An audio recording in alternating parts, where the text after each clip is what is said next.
kemudian kita akan mulai takbir, kemudian Allahu Akbar, kemudian baca Al-Fatihah. Allah, jangan engkau beri nikmat ya Allah dunia dan akhirat ya Allah. Ya engkau beri nikmat kebahagiaan, kemudahan ya Allah. Di dalam Islam kita diperintahkan oleh Allah Subhanahu wa taala untuk sholat 5 waktu. Dan ternyata kalau ingin jujur pada diri sendiri, kalian ini paham bahasa Arab insyaallah dan tahu arti dari setiap kata di dalam sholat. Tinggal pertanyaannya adalah apakah kita ini ketika sholat khusyuk atau tidak? Coba yang ikhwan dulu dijawab dulu. Ketika sholat khusyuk atau tidak? Jawab tidak betul. Jawab khusyuk atau tidak? Hah? Kurang. Yang akhwat ketika sholat khusyuk atau tidak? Hah? Kurang. Maka ini adalah nikmat Allah, dan insya Allah kita belajar praktek sholat khusyuk. Kita sama-sama belajar praktek sholat khusyuk yang kalau kalian berpegang teguh kepada ini, maka kalian mendapatkan nikmat yang besar dibandingkan orang yang telah hidup 50-60 tahun, karena banyak dari mereka yang sholatnya sampai saat ini belum khusyuk. Dan kalau kalian bisa pegang sholat khusyuk ini dari usia kalian yang belum 20, masih 15-16, itu nikmat Allah yang tidak Allah kasih ke semua pesantren dan tidak Allah kasih ke semua santri. Karena tingkat kekhusyuan ibadah itu berbeda-beda dari satu orang ke orang lain. Sekolah bisa sama, waktu sholat bisa sama, tapi ketika sekolah sama bukan berarti keluar ilmunya sama. Ilmunya berbeda. Itulah rezeki Allah. Ketika kita salat 5 waktu, boleh jadi yang satu khusyuk, yang satu tidak khusyuk. Yang satu khusyuknya cuma 10%, yang satu khusyuknya 20%, yang satu 90%. Rezekinya beda. Nah, maka kalau kalian bisa melaksanakan, kita semua ini bisa melaksanakan salat khusyuk, hidup kalian akan berubah 360 derajat. Yakin? Karena itu bukan kata Ustaz, itu kata Allah Subhanahu. Yang tadinya kurang kasih sayang sesama, Allah tumbuhkan rasa kasih sayang. Yang tadinya kurang peduli dengan lingkungan, dia akan berubah menjadi peduli dengan lingkungan.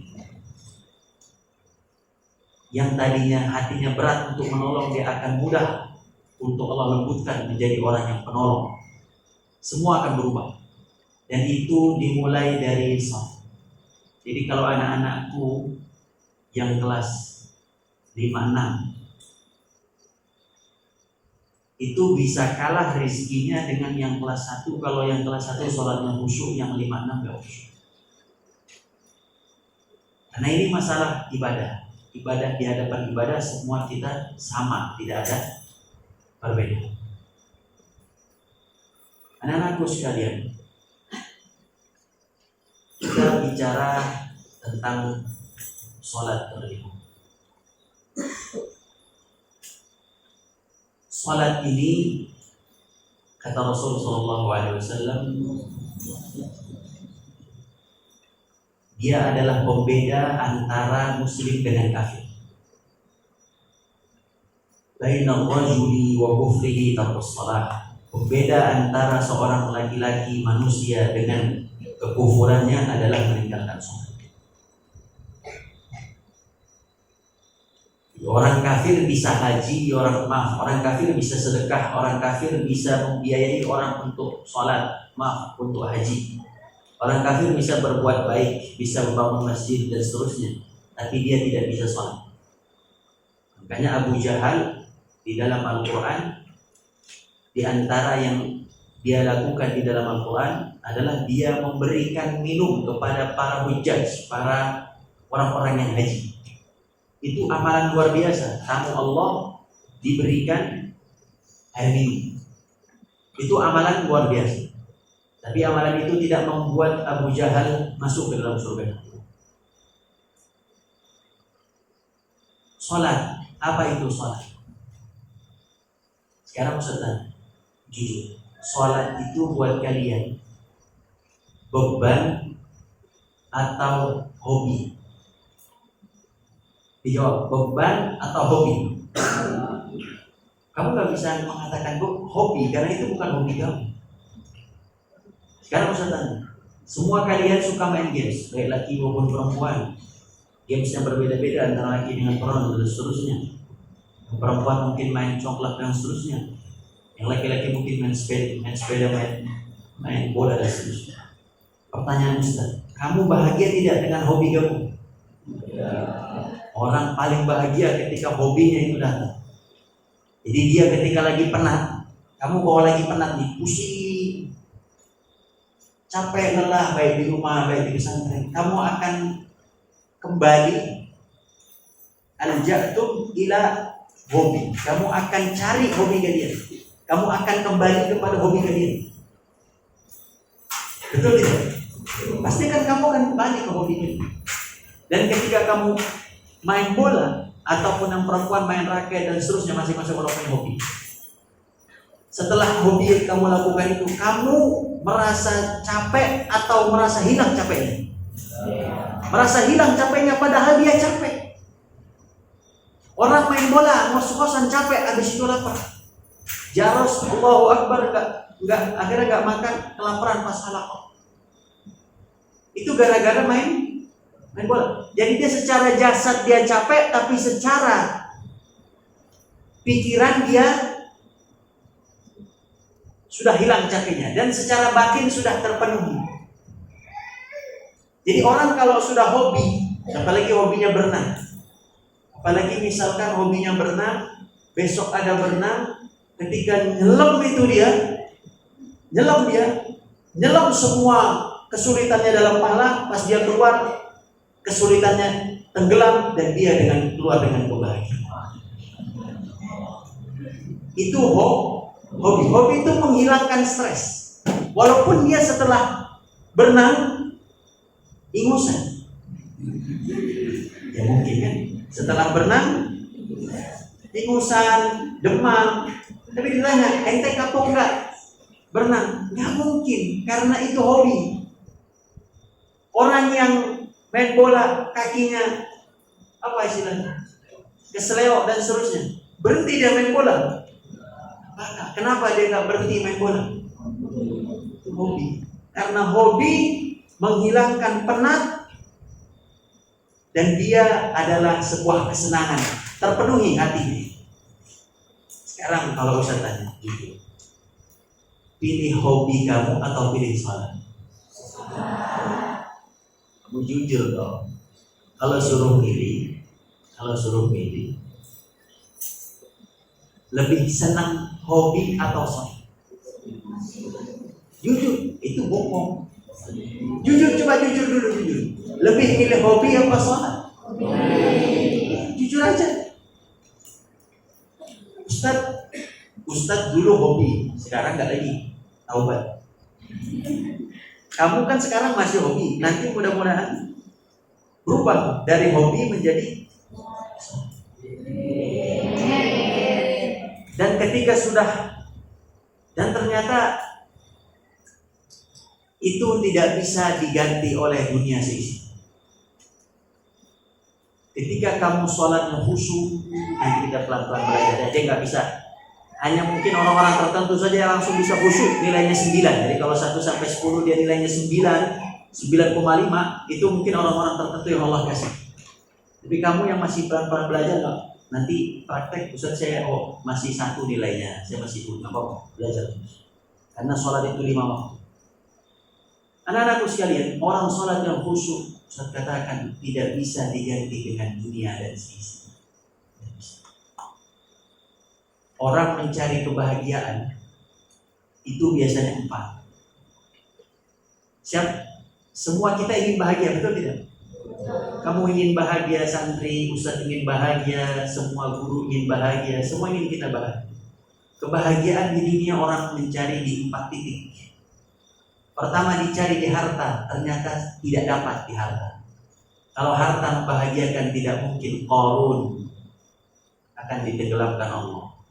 Kalau harta membahagiakan tidak mungkin orang kaya mati bunuh diri. Kalau harta membahagiakan tidak mungkin dia dengan istrinya cerai. Bapak dan ibu berpisah. Bapaknya kaya, ibunya kaya. Kalau memang harta itu membahagiakan tidak mungkin cerai. Betul? Ternyata yang cerai bukan hanya yang berharta, yang tidak berharta juga ikut-ikutan. Ikut-ikutan. Berapa banyak anak yang dikasih harta oleh orang tuanya melawan, naik mobil, nabrak pohon, nabrak orang, kemudian dia harus masuk ke penjara.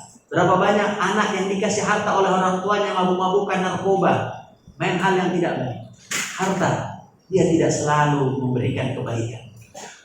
Jadi yang mencari kebahagiaan di harta salah. Kalau harta kebahagiaan, sudah pasti Qarun orang paling bahagia. Dan sudah pasti dia membeli kebahagiaan itu karena dia orang kaya. Dia pasti beli kebahagiaan itu di mana? Di toko-toko. Tapi ternyata tidak ada toko bahagia. Ada mungkin nama, tapi produknya bukan produk bahagia. Produknya sabun, rinso. Saya tanya, tunjukkan kepada Ustaz. Ustaz kasih uang kalian 1 juta. Sekarang juga toko yang menjual kebahagiaan. Kasih 1 juta, saya kirim online kan? Kirim nih sekarang. Dari sini kan semua online.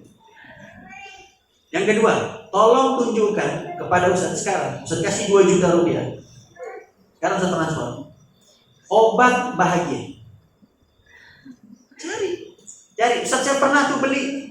Pas minum, bahagia Ustaz.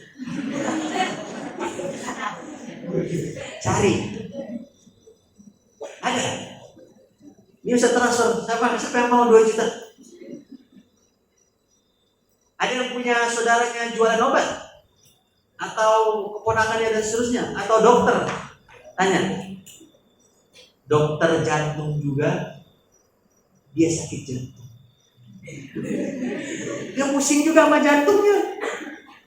Mati juga serangan jantung. Itu dokter jantung.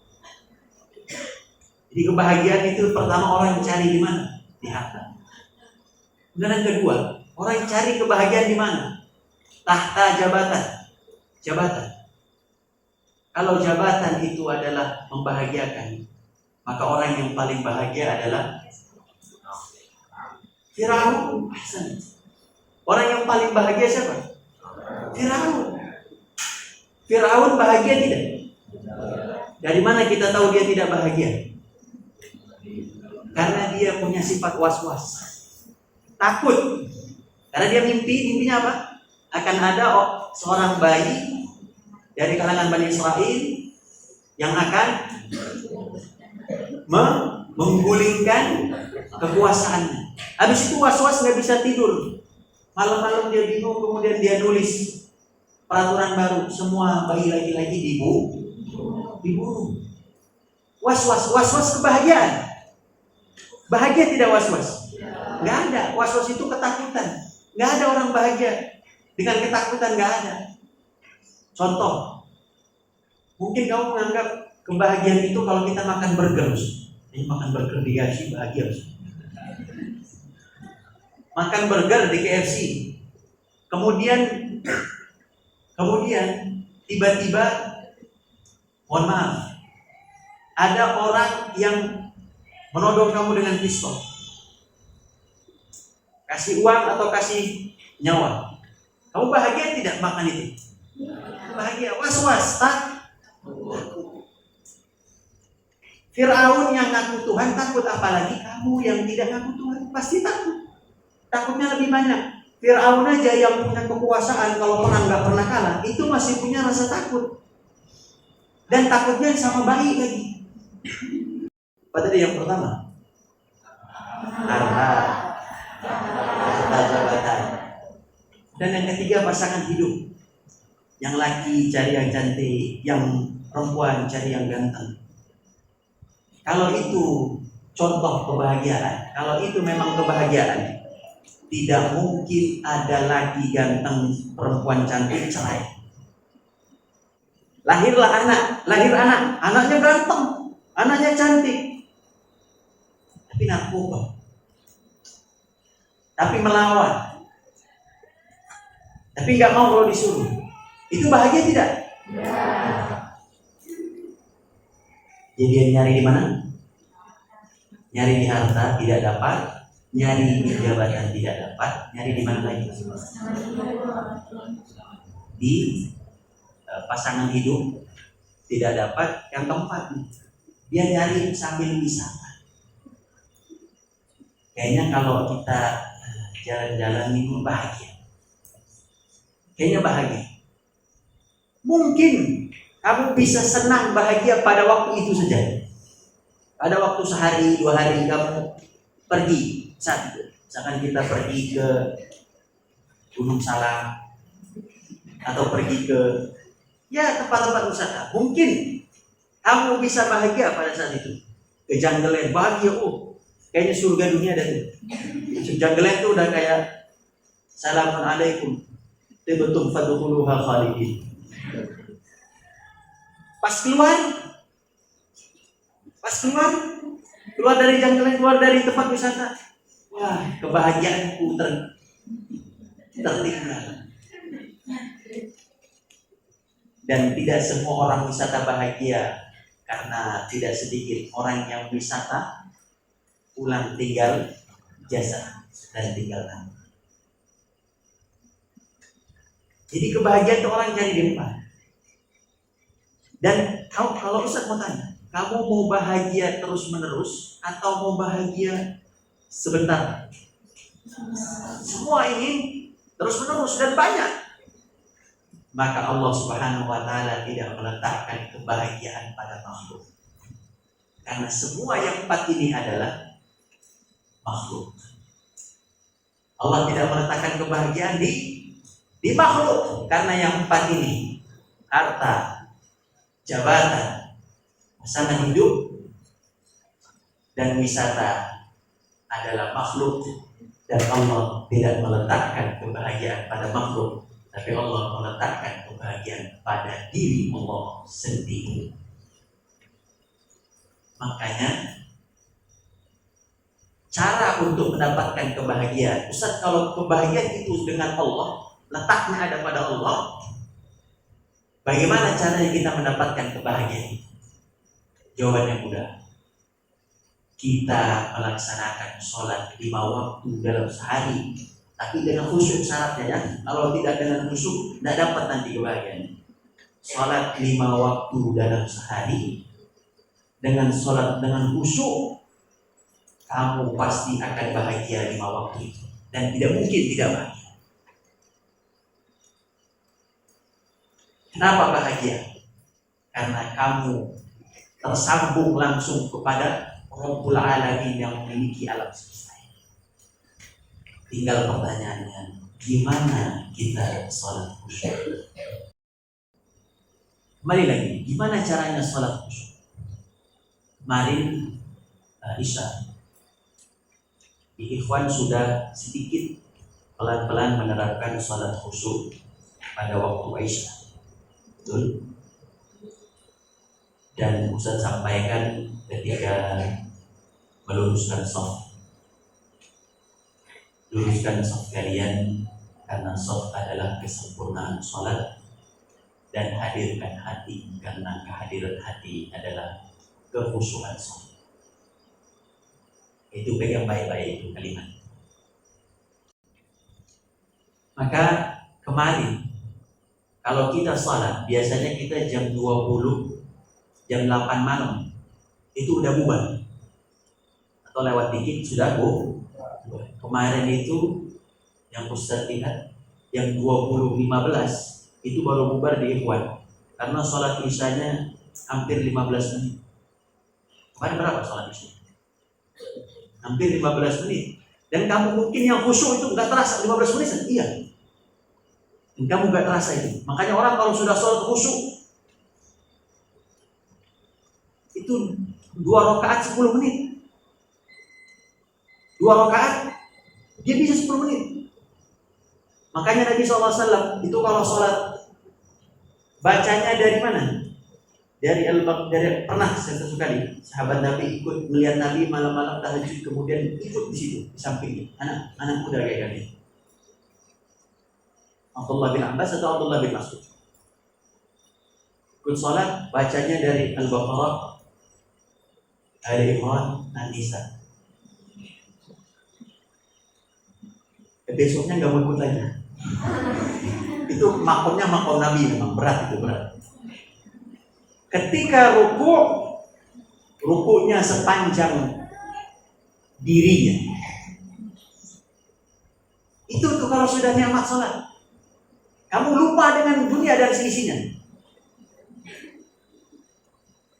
Tapi kalau orang yang sholatnya nggak khusyuk, mohon maaf, pas imamnya agak panjang dikit, ya rukunya agak panjang, subhanallah, wa bihamdihi, ya Allah, Kau yang paling suci, ya Allah, yang maha tinggi, ya Allah, dari semua yang lain. Pelan-pelan gimana? Pelan-pelan gimana? Ini kalau yang khusyuk nih, yang nggak khusyuk di belakang udah gerasa, gerusuk, nggak bangun-bangun, udah mau kentut. Ya ini modelnya begini nih, yang nggak khusyuk nih, udah gerasa, gerusuk, ngeliatin jam aja. Ini kapan ini? Rukuknya ya tidak ini kapan ini? Tapi yang khusyuk lah ya. Kamu bisa melaksanakan. Apalagi kalau kamu punya hafalan dan kamu cinta salah satu surat. Kamu cinta surat Ar-Rahman. Kamu harus cinta salah satu surat kamu pilih dari Quran, pilih. Salah satu surat kamu cintai. Kamu baca itu, kamu hafalkan terus, jangan pernah lupa dari. Pilih, terserah. Ustaz, saya mau ikutin sahabat Nabi. Apa? Qul huwallahu ahad. Kamu bukan ikutin sahabat. Kamu mau cepat. Beda. Kalau sahabat itu memang dia benar-benar cinta sama surat itu. Sampai kata Rasulullah SAW, hubbuka iyyaha dakhalakal jannah. Cintamu kepada surat Al-Ikhlas membuatmu masuk dalam surga. Sekarang amalannya kamu harus cintai salah satu surat, pilih. Ustaz kasih tahu ya, surat yang Ustaz cintai adalah surat Al-Ghafir. Itu Ustaz punya alasan kenapa Ustaz suka dengan surat itu. Kamu silakan cari surat apa yang kamu cintai dari Al-Quran. Kalau kamu baca itu malam-malam atau misalkan lagi sholat ba'diyah, makanya kenapa ada ba'diyah? Karena khusyuk ketika imam atau ketika jadi makmum susah. Saya coba praktek susah. Karena ketika kita mau sholat khusyuk dapat sih khusyuknya, tapi baru sekali nih. Allahu Akbar. Bang, lagi enak-enak tuh kita tuh, langsung Allahu Akbar, hilang lah. Itu baru enak tuh. Baru ketika dia sholat Allahu Akbar, Allahu Akbar, ya Allah, Engkau maha besar, ya Allah, melebihi semua yang besar. Waladhdallin, baru ya. Itu lagi enak-enaknya suruh amin lagi. Susah, makanya ada sholat ba'diyah. Sholat ba'diyah itu kata Rasul menyempurnakan sholat wajib. Karena Rasul tahu, Allah tahu ketika sholat, dan memang bukan berarti ketika kamu nanti jadi imam panjang, besok kabur jemaah. Kalau kamu di pondok panjang, Ustaz setuju. Ustaz nanti sholat sini isya. Panjang ya, nanti siap-siap ya. Iya. Tapi kalau kamu di rumah jangan. Di pondok boleh, sholat zuhur boleh, sholat ini boleh. Makanya sholat ba'diyah, kenapa sholat ba'diyah itu sholat penyempurna, menambah kekhusyuan yang telah hilang di sholat wajib. Itulah fungsi sholat ba'diyah, fungsi sholat qabliyah. Makanya kalau tidak ada sholat sunnah, susah khusyuknya. Dan kamu kalau mau sholat khusyuk, biasanya sendiri. Nanti pelan-pelan. Ya, oke, sekarang kita praktek ya. Kita praktek. Baik, di 2 menit lagi. 2 menit.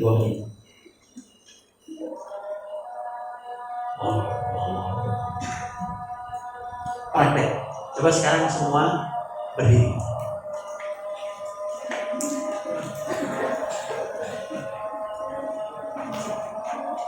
Letakkan semua saudara, semua letakkan. Baik, peci digunakan semuanya. Baik.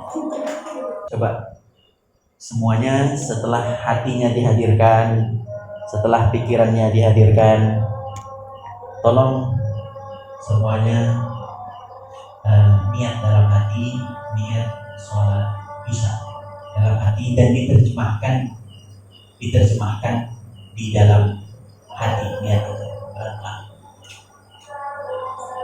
pelan-pelan diniatkan dalam hati, kemudian diartikan dalam. Setelah itu fokus, hadirkan hati, kemudian istighfar dulu.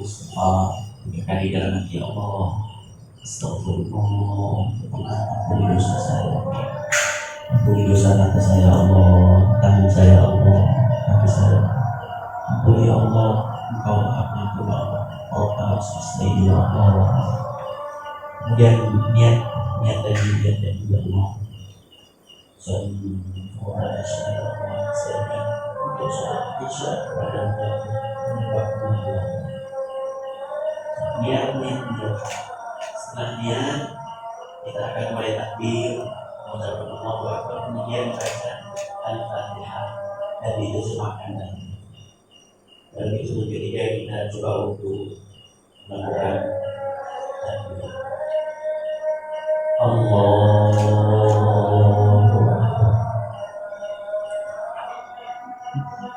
Bismillahirrahmanirrahim. Dibaca surat Al-Fatihah dimaknai, kemudian diartikan dalam Bismillahirrahmanirrahim.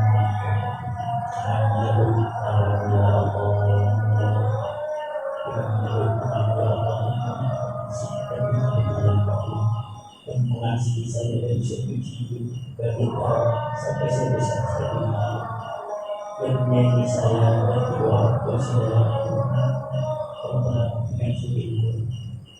Alhamdulillah Rabbil Alamin. Dibaca dalam hati. Alhamdulillah Rabbil Alamin. Segala puji Allah yang menguasai alam semesta ini ya Allah. Segala puji bagimu ya Allah. Puja dan pujian Rahman dan memiliki kasih sayang dan yang mengasihi dan memperkasih dan memperkasih bagi orang-orang yang Allah yang memiliki dan kisah ini kami dan menyelamatkan kami yang memperkasih kami dari itu yang memiliki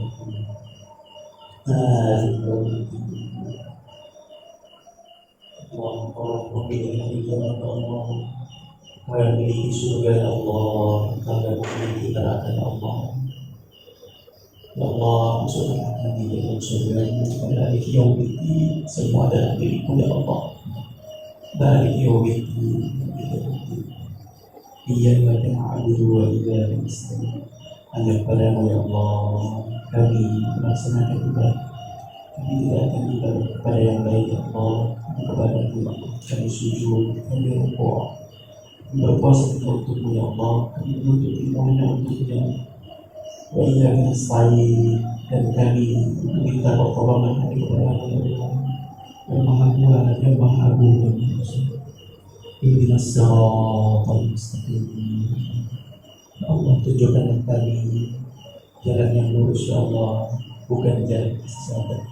Tunjukkanlah adik kami yang tua kami Allah di siratal mustaqim. Ihdinas siratal mustaqim. Siratal ladzina an'amta 'alaihim. Siratal ladzina an'amta 'alaihim. Ya Allah, jalan yang kau beri nikmat ya Allah, dunia dan akhirat ya Allah. Yang kau beri nikmat, kebahagiaan, kemudahan ya Allah. Dijauhkan dari hal yang tidak baik ya Allah. Siratal ladzina an'amta, yang kau beri nikmat, kebahagiaan, ketenangan jiwa ya Allah. Ghairil maghdubi 'alaihim, bukan Allah jalan orang-orang yang berbakti ya Allah. Bukan jalan orang-orang yang bersesat ya Allah, bukan jalan orang-orang yang tak lena ya Allah. Ya Allah, ini juga bukan jalan orang yang bersesat ya Allah. Insya-Allah mustaqim, insya-Allah dengan akal, baik maupun dari kotor. Sudah.